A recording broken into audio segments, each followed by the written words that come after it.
Hello students. Yesterday I had taught you some definitions and the method to compare two rational number and I had given you some homework. I hope you all have done it. Today we will solve the first exercise from our book. The first question is write four number equivalent to the following.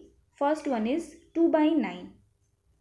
For finding out the equivalent rational number, you can take a number except 1.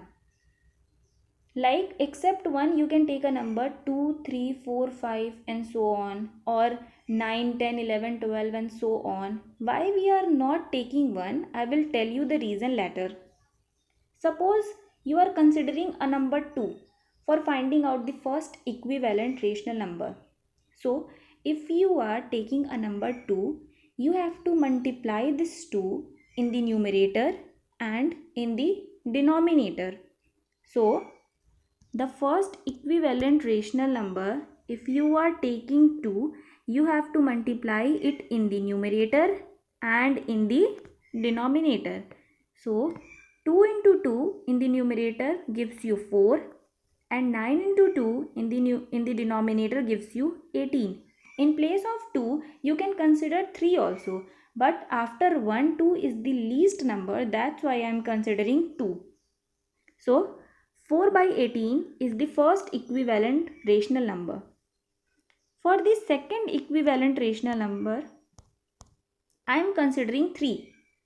So, for second equivalent rational number, if you are taking 3, you have to multiply it in the numerator and in the denominator. So, in the numerator 2 into 3 gives you 6.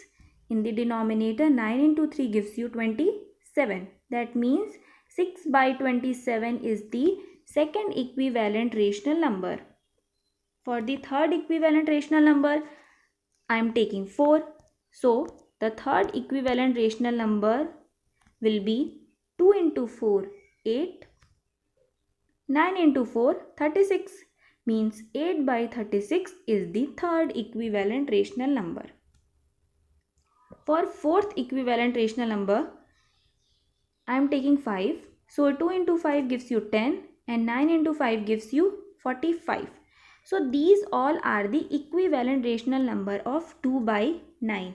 Now the reason why I am not considering 1. As you can see that if I am taking 2, 3, 4, 5 for finding out the equivalent rational number, I am getting different rational numbers. But what if I have considered 1? If I have considered 1, I have to multiply it in the numerator and in the denominator. So it will give you what? 2 by 9, which is same. But I want the equivalent rational number. That's why I am not considering 1. Again I am explaining why I am not considering 1.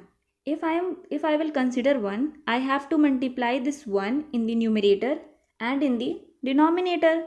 So 2 into 1 gives you 2. 9 into 1 gives you 9. Again I will get the same rational number. But I want the equivalent rational number. That's why I am excluding 1 and I am taking the numbers from 2, 3, 4 and 5 and so on. Let's understand it by another example. 7 upon minus 11. So, for the first equivalent rational number, again I am taking 2. It is up to you if you want to, for finding out the first equivalent rational number, if you want to consider 3, you can consider 3. But I am considering 2. So, for the first equivalent rational number, if I am considering 2, I will multiply this 2 in the numerator and in the denominator. So 7 into 2 gives you 14. Minus 11 into 2 gives you minus 22. So this is the first equivalent rational number. Second equivalent rational number, I am considering 3. So multiply this 3 in the numerator and in the denominator, which gives you 7 into 3, 21. Minus 11 into 3, minus 33. So this is your second equivalent rational number. For third equivalent rational number, I am considering 4. So 7 into 4 is equal to 28. minus 11 into 4 is equal to minus 44. So this is the third equivalent rational number. Fourth equivalent rational number, I am considering 5. 7 into 5 is equal to 35. Minus 11 into 5 is equal to minus 55. So these all are the equivalent rational numbers of 7 upon minus 11. I hope you understood. Now our next question is, write the following rational number in standard form. Standard form means we can say that standard form or simplest form, both are same. We have to write the standard form of 15 by 20. Standard form means the simplest form. We can also say that we have to write the simplest form of 15 by 20. You can also use the direct method, but if you are not knowing the direct method, I am going to tell you one method.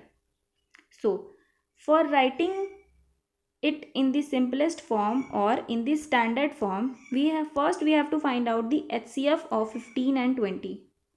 The HCF of 15 and 20 is 5. Now, how we write this 15 by 20 in the simplest form? First thing we have to do is take the numerator. What is the numerator? 15, and divide it by the HCF. What is the HCF? HCF is 5. You will get what? You will get 3. So write this 3 in the place of the numerator. Now, what is the denominator? The denominator is 20. So you write 20 by, what is the HCF? HCF is 5. So you write 5. You will get what? You will get 4. So in the place of denominator you write 4. This is your standard, or you can say simplest form of 15 by 20. Let's understand it again. For finding out the standard form of 15 by 20, you have to do is, first take the LCM of 15 and 20, which will 5.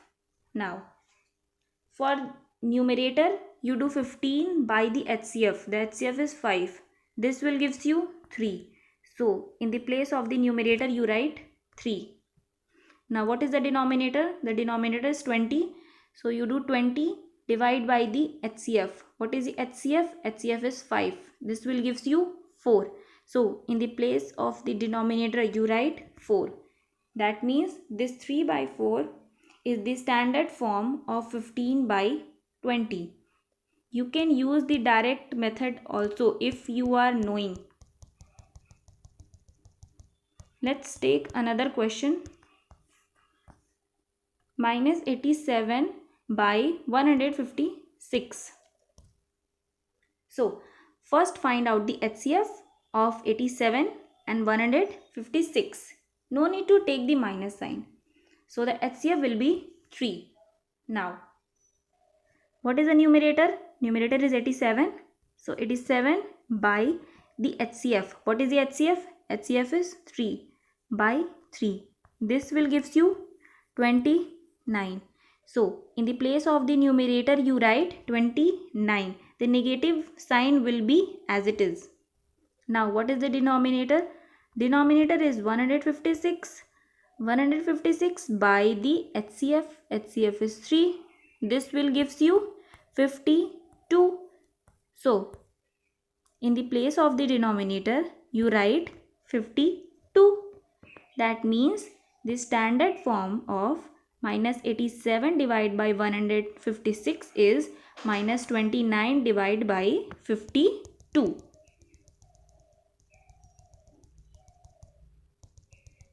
Now the third question is, write the absolute value of the following. How to write the absolute value? What is the work of the absolute value? I have already taught you that the work of the absolute value is to convert the negative sign into the positive sign. If we are having any negative number, its absolute value will be the same but positive number.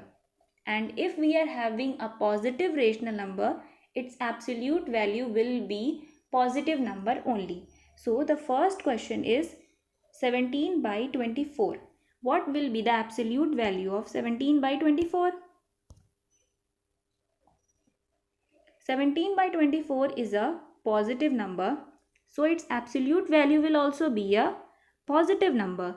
This is the symbol of absolute value, two straight line. Don't forget to use the symbol. So the absolute value of 17 by 24 will be 17 by 24. Next question is, write the absolute value of minus 11 upon minus 17. This is a negative number, so its absolute value will be a positive number. That means this minus 11 will convert in positive number. This minus 17 will also convert in positive number. So its absolute value will be 11 by 17. Now our next question is, write the rational number whose absolute value is 5 by 6. We want to find out the rational number and the absolute value is given, which is 5 by 6. As we know that if we are having any negative number, its absolute value will be a positive number, and if we are having a positive number, its absolute value will also be a positive number. So what will be the rational number of 5 by 6? If we are considering a negative number, suppose minus 5 by minus 6, its absolute value will be a positive number 5 by 6. So we can say that the first rational number can be minus 5 by minus 6. And suppose if we are having a number minus 5 by 6 only, its absolute value will be 5 by 6. So we can say that the rational number can also be minus 5 by 6. And if we are taking a positive number, suppose 5 by 6, its absolute value will also be 5 by 6. Therefore, we can say that the rational number can be minus 5 by minus 6, minus 5 by 6 and 5 by 6. For these rational number, we get the same absolute value, which is 5 by 6. Therefore, we can say that the rational number can be minus 5 by minus 6, minus 5 by 6 and 5 by 6. Now, I have left some questions from question number 1st to question number 3rd. The questions I have left from question number 1 to 3rd will be your homework and you have to do it in your copy. Thank you.